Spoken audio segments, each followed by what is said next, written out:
I have the great honor of introducing poet Mary Dwyer for her reading tonight. I got it. Well, she is the current managing editor of poetry for the Notre Dame Review, and she divides her time mostly between New Jersey and New York. Prior to her time in the MFA, she worked in the college textbook industry for 4 years and served as an administrative assistant at a boarding school for 3. Mary's wonderful poetry has been most recently featured in Guest House, and this past summer, she interned at Park and Fine Literary and Media through the Sparks Fellowship. She is an omnidextrous poet, able to implore multiple histories, languages, and formalities to bend and break for her every poetic invention.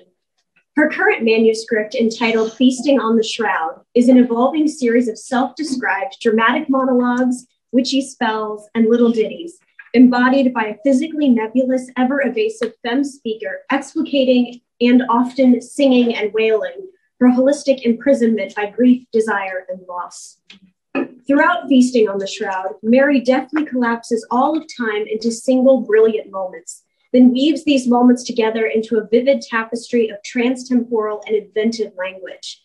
Her propensity for unfettered density, dreamlike visions, and the arcane allows for the development of a frenetic momentum to pulse through the entire collection. Perhaps one of the most noticeable and profound series of energies occurs in her sequence of grief meditations. In these individually untitled 4 to 6 line stanzas, Mary's femme speaker mutates and matures her language from the childlike nursery-esque with, "My coat was caught in the door. Have I told you of this when I was 4? My coat, it was caught in the door," to grief-stricken lamentation. "O placental froth of my grief, deliver me to silt and gull squawk," and to the resoundingly resigned. "The lice have been burnt along with her flesh. She'll live." With language that is simultaneously pre, present, and post-pubescent, Mary ensures that her poetry and her speaker is timeless and timeful, a grand linguistic invention of her own kind, refusing to be totally caught in any snare of patriarchy. Mary's aforementioned collapse of time allows her femme speaker the power to simultaneously combust and retract for visibility, identity, and body. For instance, as her speaker meditates on an artistic portrayal of medieval womanhood and agency in Visions of Pope Joan III, the speaker explodes into the contemporary with her final stanza. "Who set fire to the film reels and left us with all this pain?" Because of Mary's deftness and care, her femme speaker moves throughout time with ease, sometimes allowing her reader to tag along for the journey, and sometimes forcing her reader to confront their own relational experiences with time and language. Furthermore, with time atop itself in mountainous construction, Mary's speaker is constantly forced to grieve and re-grieve the same losses of personhood and agency. However, ever a combatant, this femme speaker refuses total exposure and total vulnerability, and Mary's sterility affords her the power of mystery in order to maintain hiding amidst total duress. Ultimately, Mary's Feasting on the Shroud exercises the holistic potentiality of tension through her femme speaker. It's buggy, ekphrastic, experiential, and entirely at the whim and will of her speaker's agency and power as she violently battles against those forces that attempt to constrain her witchy and collective selfhood. But perhaps no one can sum up the desires of this book-length struggle better than Mary's speaker herself. "Don't try to catch me. I am the Pudge Sprite. I'll come when I please, and I bid you good night." So please join me in warmly welcoming my friend, Mary Dwyer.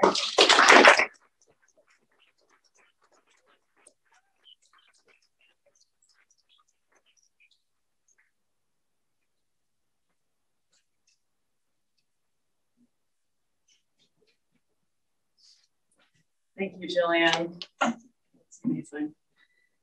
So I've been working in 2 different modes for the past year or so, writing this kind of more like lyric prose, and then also these really short, kind of nursery rhyme type poems that are about 5 lines or so. So I'll give you some of my kind of monologues from my wily she-bard, and then maybe I'll read you some ditties. This one is called The Dance Floor. The dance was sudden, it was sullen, it was a mise en place of makers in their full juvenilia and me, the geriatric pregnancy sopra vivano bumping along to a house beat with gray hairs poking from beneath my skirts. You are unwanted and perhaps even unseen, their strobe lights said. You flash in the pan, you unfashionable brute of the Picatrix. A tattooed shin runs by, and I know its scent of youth. It reams from the pores. This theory is not gullible or subject to your assassinations. The tattooed ones are also ripening. But hail the aging, hail the steady chug to cubicle slogs, hail the short-haired and broad tenants, big-breasted, who squat on the edges of office mortar and heave up the dust of yours in buckets made of night spiders. Yours is a type of hipness, but those who cry are divinely inspired. You see what I'm talking about? You seize up and attempt Italian at the edge of extinction. Non sono un uomo, gli insetti bevono acqua. Each passing day, something like your slice of pie half eaten. This is called Bureaucratic Affairs. Gilding the Baroque tomes of my morning, I pinch a secret. A spiny blenny is in charge of this sacristy. Whose peace are we to disrupt with our average complaints? I've filed for a new monk in the bureau 9 months in a row now. I type up the Dijons, my pelvic floor du jour, bottoming out like a trapdoor on stage, and proceed the jiggle. We'll all do it one day. A pissing contest, this feast of blottles and chest-thumping cartilage. It's a scummy thing when you tap blither wings on the sidewalk, asthmatic pugs wheezing at the dog park flanks. I churn out these things and lose them in the space before sleep like it's my job, like I've got something better to do, bitter and astringent. I've scuffed the chalice on my altar and now breeze a bum wilder through the door. This is the kind of shit, you know? It all melts.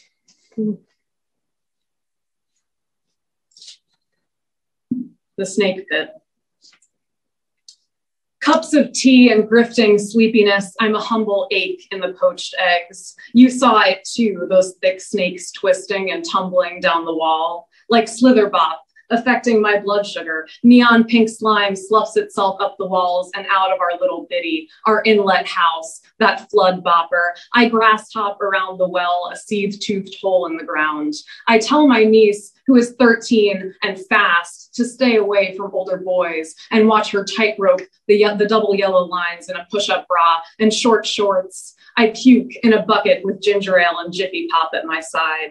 Her father, oh brother, on perpetual bender, why don't you just die? This is not a theory. I felt it in my subdermal fat. There's a layer of cicadas critching to get out.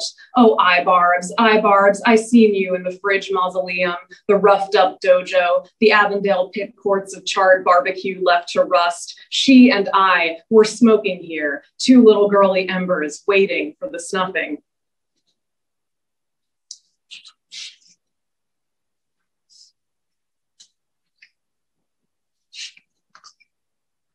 Maybe I'll do one more of these and then I'll switch to the short ones.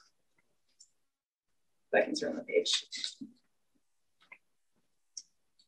All right, this one's kind of fun. It's called At Courtly Romance.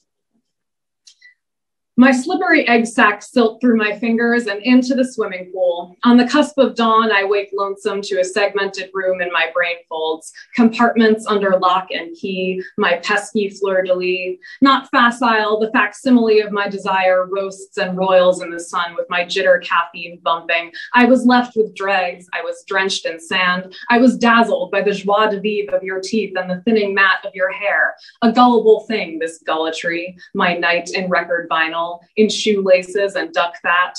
I pine and drink in the blonde legs of our newly bored lesbian queen. She basks, old cash Quaker, paper fanning. I snap in the funk. I sun-dried frog my way through the field to see the moon and a dying bunny's snuggle, a warm purr drudged up by her dog frenetic. When nothing is sacred, I'm flat against the milkweeds waiting for a satellite to descend. Angelic striations. This is a dictation. It comes from I know not where, but listen, must we all have a master? Have we in all ways been so masochismo? And have we ever preserved our garlands, those fleeting crowns of spring?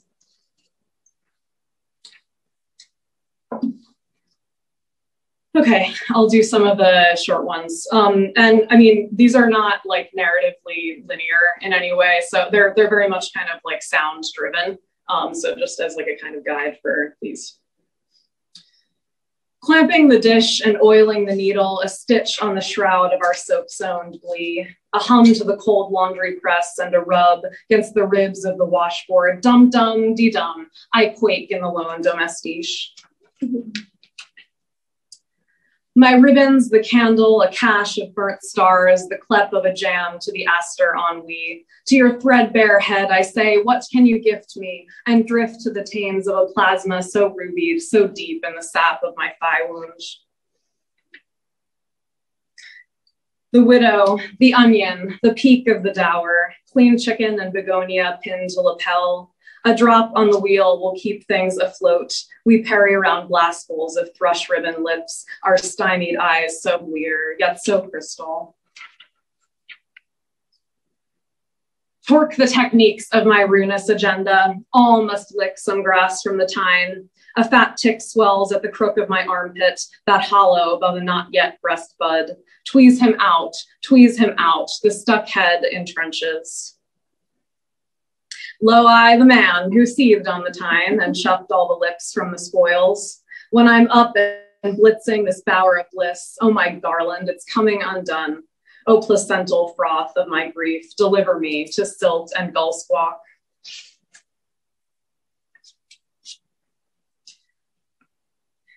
And what can we do if the rent isn't paid? If the blot of sin filth sticks to our pates? The ash in your cup of soft-boiled eggs, it's a salt like any other. Uproot the tube of your stomach, Papa. We can breathe this old sloop to the ocean.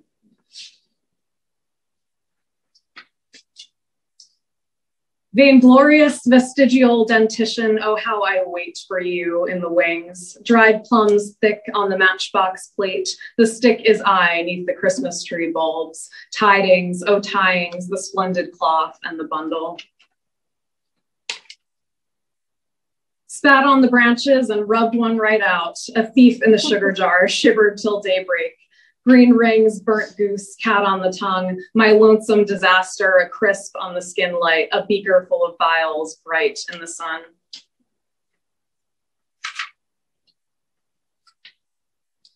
What hangs on the hearth is an organ, the voice and an owl piercing our net. Oh, I pushed you, I did, in the grotto, I did. Now give me the file and fetch me our city, well-corked ones toppling a spillage of oil. A high glass wall around the fountain of pests, my ascent pocket, 4-digit fossa exposed. To peep is to accept the truth of this carp. You'll think you are surely dreaming, but is it not golden, this basket of charms? The thick of the wood and a leaf miner's daughter, a 2-winged gallbladder and its vegetable plans. I scurry to the mechanic's hovel of oil, wafting in the gas of my prize milk. Meantime, wipe up the spills of corn borers. Control the Easter bell, control the ear rot. I am swimming in sawflies, the sack of the sabine, a real bruise on our necks. Slick the hearty gush, my mush, this hunger, a walnut I place on the shroud. I pray another warm body close to mine. Thank you.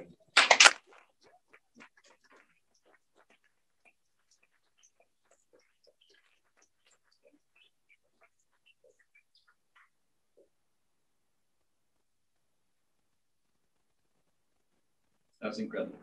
Good evening, everyone. Tonight, I have the distinguished honor of introducing one of the most attentive and sincerest writers and friends that I know, Naima Msechu. I first read Naima's writing in our workshop this year and responded by saying that her submission felt like a lesson in writing, and I still stand by that. The mythic, episodic nature of Naima's work contributes to a sense of perplexity without ever being confusing to her readers. Even in moments that ask me to suspend my disbelief to incredible extremes, I find myself willing to go to those places, trusting her writing's assertion that life is full of mysteries. When describing her own work, Naima cites an interest in using her stories to explore the strange and sometimes magical narratives people create to navigate through their worlds. Naima received her BA in Literary Arts from Brown University in 2017 and spends her time between the United States and Germany, both of which she calls home. I recently forgot that Naima went to Brown and referred to their students as too high-strung in front of Naima, who was standing about 2 feet away. So here I'd like to publicly apologize and praise Brown University for fostering such an incredible artistic talent. Naima's writing has appeared in the Minnesota Review, Thin Noon, Wig Leaf, and the Masters Review, Volume 8, which was an anthology of stories and essays selected by Kate Bernheimer, among others. 2 of her stories have received honorable mentions from Glimmer Train, and her story, Other Whale, was named a semifinalist for American Short Fiction's 2020 Halifax Ranch Fiction Prize, and a finalist for Arkansas International's 2020 Emerging Writers Prize in Fiction. Tonight's reading is a gift, so without further ado, Naima.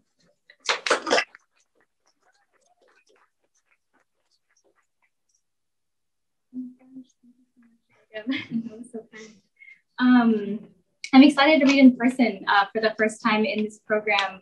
Last year was nice too, but the reading, it feels so much nicer to be reading to real, actual people in a room instead of like staring at my screen in my bedroom. So this is lovely. I'm going to read the very beginning of my thesis project, which is a novel in progress that's made up of linked stories. I'm very much a short story writer.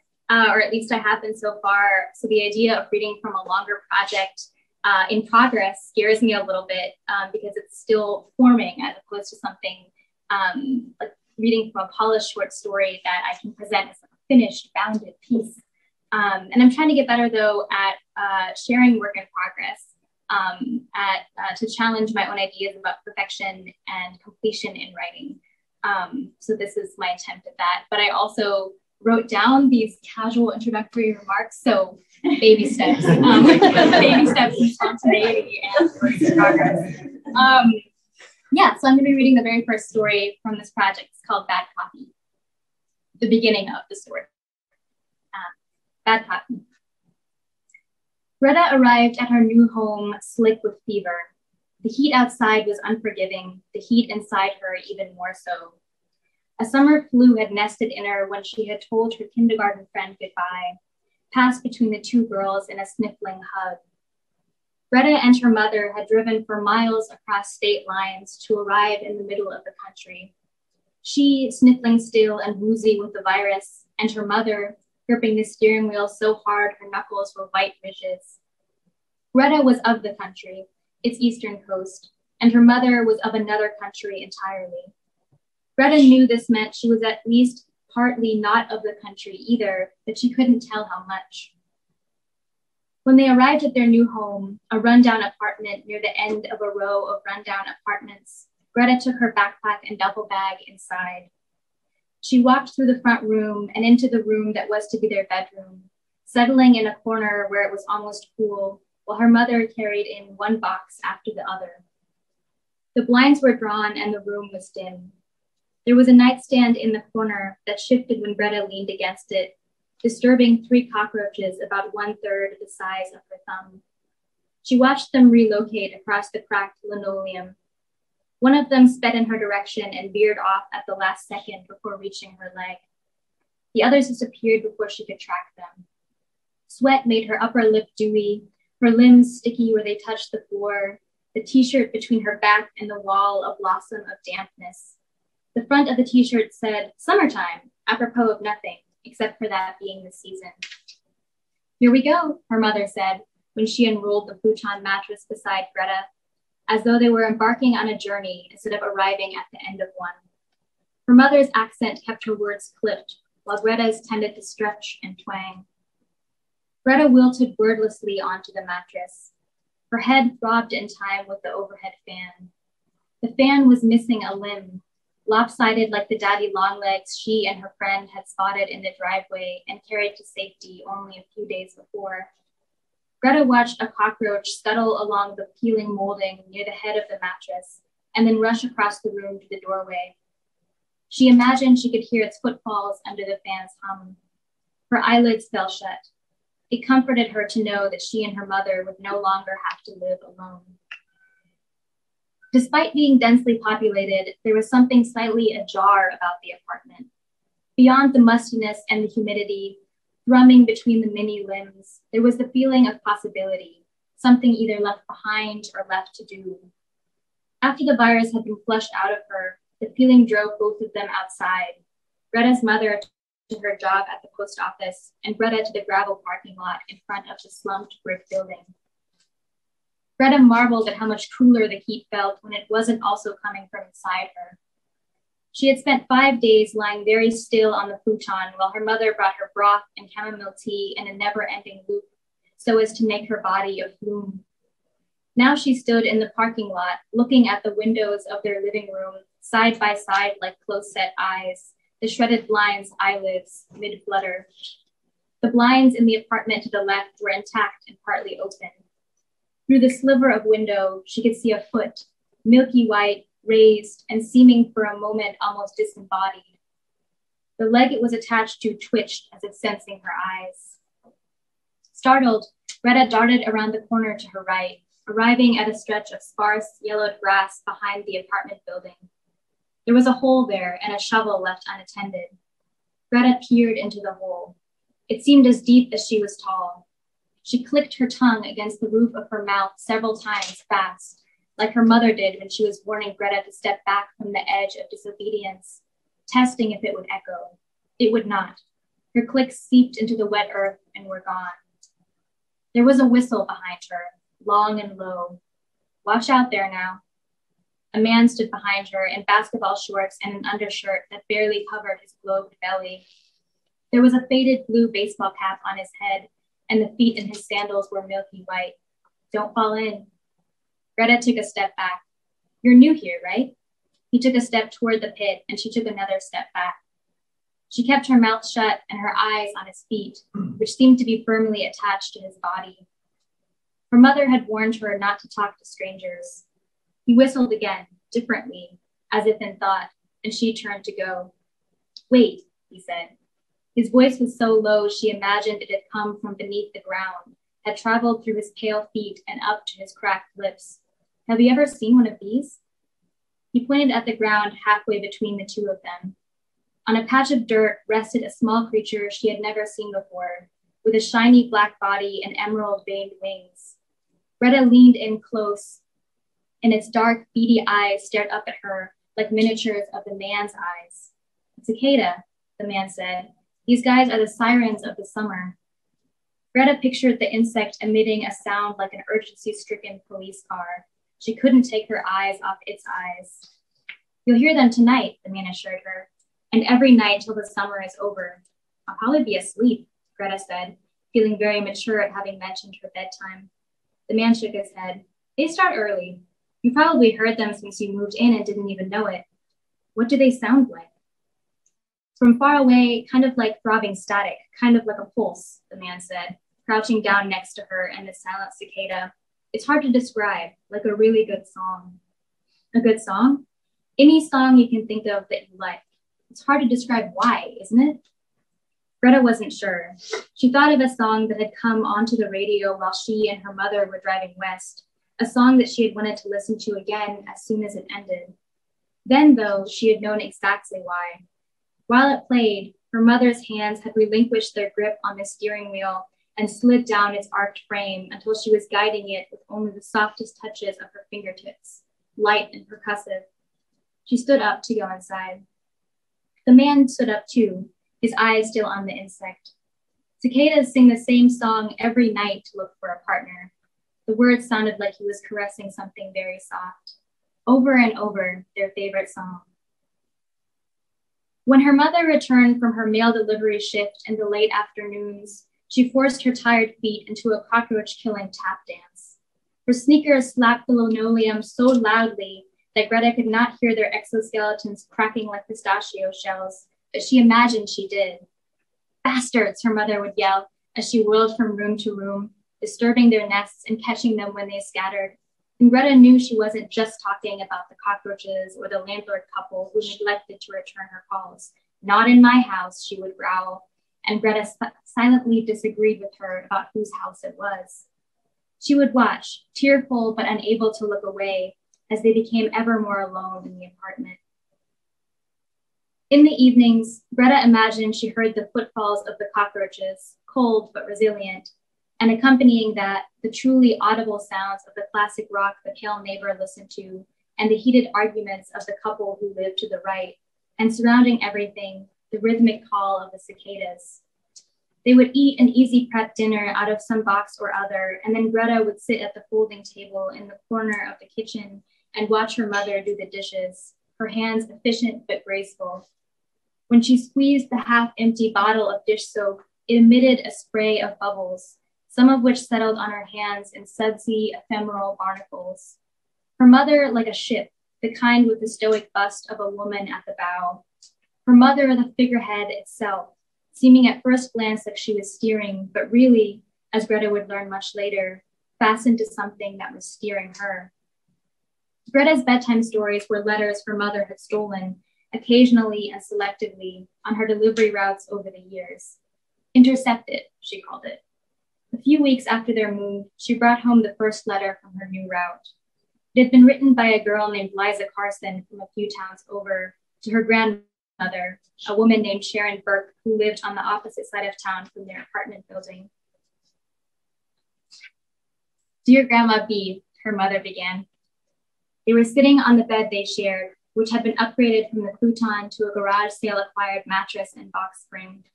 The lopsided fan hummed above them. Her mother's earlier fury had dissipated, leaving behind something like tired acceptance. Most of the cockroaches foraged in the kitchen after nightfall, but if one ventured onto the bed, she merely brushed it away with a sweep of her hand. She did so now, and Greta snuggled closer to her. Dear Grandma B, our new parrot has road rage. We named him Billy like our old one, but Billy number 1 was always so calm when we took him with us on drives. I don't know if the names should be copies if the birds aren't copies. Then again, your name is my middle name and we're barely copies, except for my big ears and my stubbornness, Mom says. I guess you could call me a copy deeper down though, since we have a lot of genes in common. Maybe I can ask my science teacher when I start at CHS in a few weeks. Until then, it's just me, Gus, my boring parents, no offense to you for Mom, and Billy number 2, the bad copy. Can I please come visit you soon? Yours, Liza. Poor Billy number 2, Greta said softly. Poor Billy number 2, her mother asked, smiling a little. Because he's a bad copy. Greta could think of nothing worse. She was suddenly very proud to have no siblings, to be the only one of her kind. Oh, it's not so bad, her mother said. I'm a bad copy, remember? Remember how I ate my brother in the womb? Greta did remember. It was one of the 3 things that scared her about her mother. The others being her intense hatred for inside insects and her ability to sense when Greta was lying. I think Billy number 2 is a good bird, her mother concluded, and Liza is a good granddaughter. You should write to your grandmother soon. Greta nodded. Her grandmother was all she had left of her father, who had died when Greta was only a few weeks old, but she lived very far away now, on the coast they had just left. Greta had never met her other grandmother, in whose womb her fetal mother had accidentally committed the unspeakable. That grandmother lived on the other side of the ocean, which meant she spoke her mother's other language, the one her mother kept to herself, just as she kept the grandmother to herself. I will, Greta promised. After they had brushed their teeth, her mother attempting to crush the cockroaches emerging from their nest under the sink cabinet in a slow, half-hearted waltz, after her mother had tucked her in, after she had caressed Greta's hair while she read a paperback by the light of her cell phone, they both drifted towards sleep, Greta wondering which of the cockroaches were the originals and which were the copies, and how anyone could ever tell.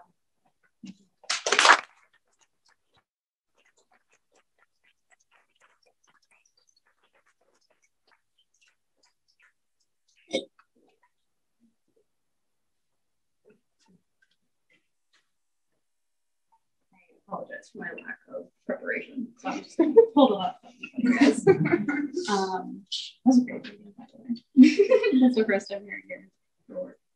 Okay, well, I'm Kristen, and thank you all for being here. It is my tremendous pleasure to be introducing Kalie Pead, a phenomenally prophetic poet whom I admire tremendously for the immersiveness in which she's able to tactilize her poetic scenery and for the linguistic precision with which she is able to craft slices of virality that hum multiplicity of histories, as well as varied voices engraving poignant truths awaiting exhumation and inspection. Dangerous and deeply empathetic, Kalie's poems breathe catharsis into commentary on the implications, repercussions, and histories inflicted upon the queer body and the femme presence through a surprising and electrifying framing of emotional labor as outside of simplistic, burdensome thinking, and more as a tool for amorphous space to foster possibilities for continuous remediation. With an eeriness of secrecy steeped into the Western scenery that permeates most of her poems, an embodiment of her time having grown up between the red rocks of Utah and the wilds of Wyoming, as well as a haunted perversion of innocence, often explored through images that I describe as Grant Wood's American Gothic meets Mark Ryden's The Tree Show. Kalie's poetics find ways to invade and haunt the mind.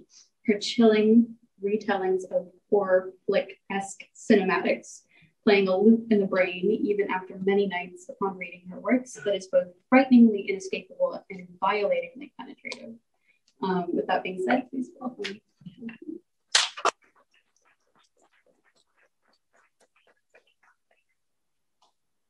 I genuinely hope my work lives up to that introduction, so thank you. Because my work is so regionally based, I did want to start by acknowledging my presence on Indigenous lands, including the peoples of the Citizen Potawatomi Nation, the Peoria Tribe of Indians in Oklahoma, the Miami Nations, and also recognize my previous presence on the lands where this basis of work is placed, which includes the Skull Valley Band of Goshute, the Eastern Shoshone Tribe, and the Shoshone-Bannock tribes of the Fort Hall Reservation. Tonight, I have a few poems for you that I like to describe as teenagers that have stumbled in a little past curfew and trying to get through the consciousness of my kitchen.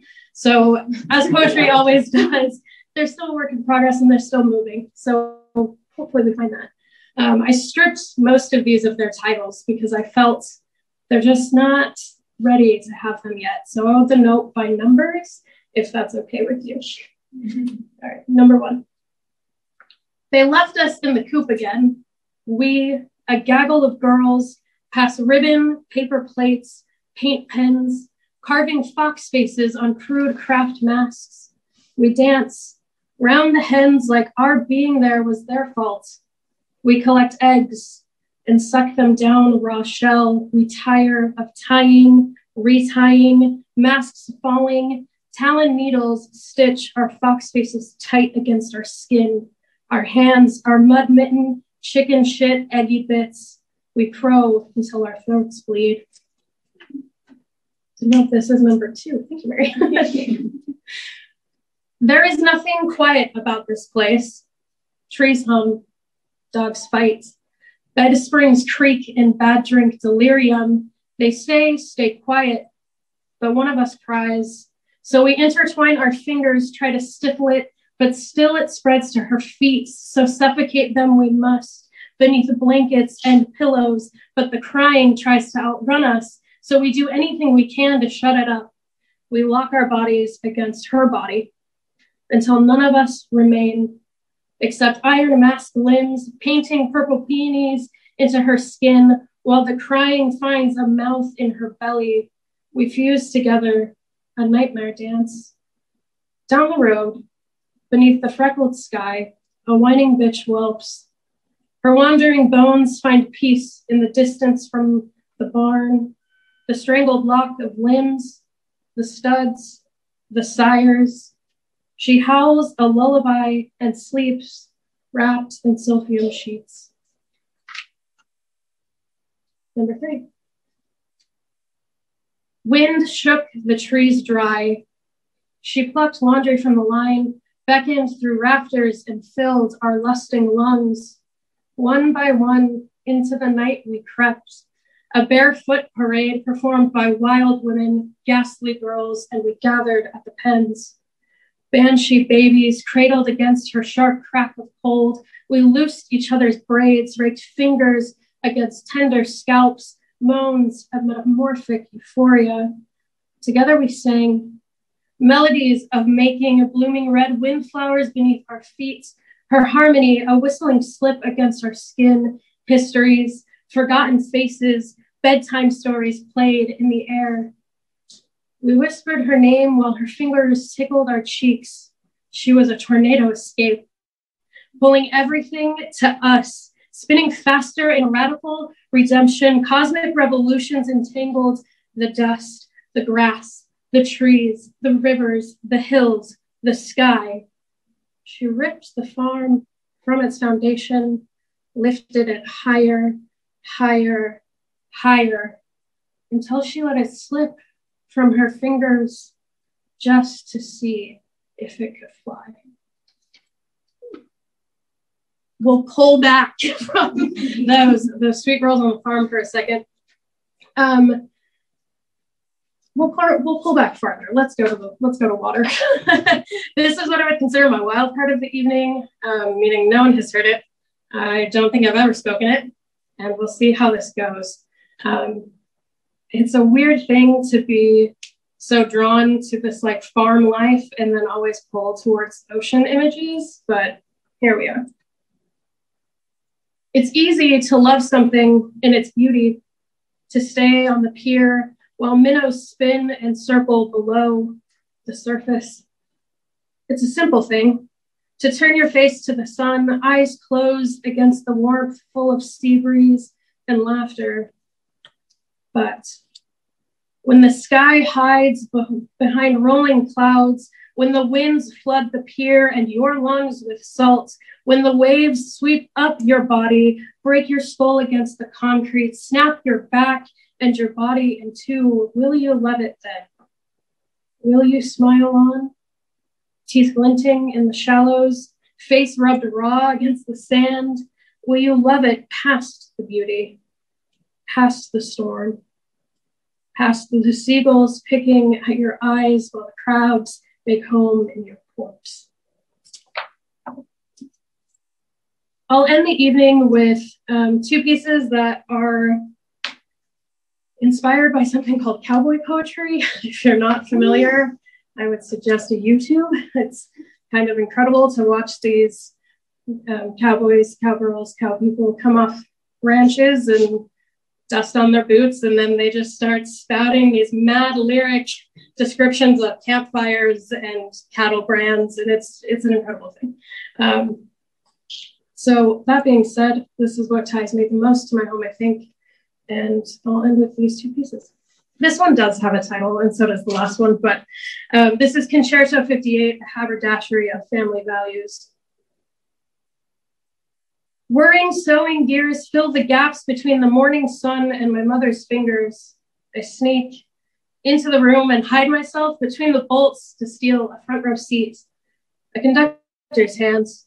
She's leading Rhapsody in blue now as the machine sings. She directs her cracking fingers around firing needle, the bed, throat plate, feed dogs, all grown in harmony now. Hexagon bits fly through the air, caught up in the breeze of it. She pulls and pins, spins the corners in 4/4 time, picks up the pace until she slows it all down on purpose. Releasing the quilt from its binds, machinery breathes sweet sigh. Wrapping it around her shoulders, she dances slow, savoring the rallentando of the moment as if thanking her mother and her mother's mother and her mother's mother's mother, as if this quilt was made by more than her hands, by a generational thread that held us all together. She returns to her seat, softly opens an invitation for me to join her. She begins again, slower this time, but in the bolts I stay. This orchestra is intricate, the connection delicate, and I was born with seam ripper hands. Yeah, I'll take a tiny second. I do want to dedicate this final piece to anyone who ever has, ever will, or is currently, there we go, experiencing any sort of disconnect with their faith or religion or spiritual practice that they have ever grown up in, were raised in, are now experiencing.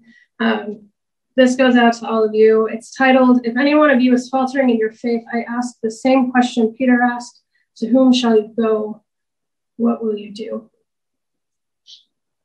Sunday benches of barley fields, my only chapel, prosper tickles the palms of heaven's earth.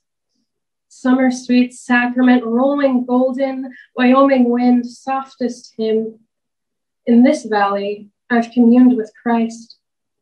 Fallen barn confessionals, backwater baptism, pasture prayer for rain, oh God, for rain. Down dirt roads, there is no greater commandment than love thy neighbor.